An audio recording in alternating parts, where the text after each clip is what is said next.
আসসালামু আলাইকুম। আজকে আপনাদের দেখাবো ডালিম গাছ। দেখেন দর্শক, কি সুন্দর ডালিম ধরতেছে। দেখেন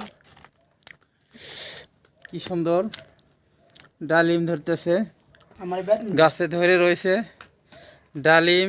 আমাদের এলাকার ভাষা, কোনো কোনো জায়গায় হয়তো বা আনারও বলতে শুনি। দেখেন অনেক সুন্দরভাবে ধরে রয়েছে গাছটাতে। দেখতে পেতেছেন একটি ফ্যাটে রয়েছে,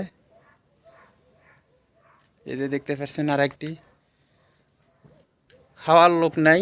দেখেন একটু ছিঁড়ে দেখাই, এই যে দেখেন কত সুন্দর দেখতে পাচ্ছেন, সাদা কালারের ডালিম গাছটা অনেক সুন্দর লাগতেছে। আপনাদের কাছে কেমন লাগতেছে অবশ্যই জানাবেন কমেন্টের মাধ্যমে। কেমন লাগতেছে ডালিম গাছটা কেমন, এবং সবাই লাইক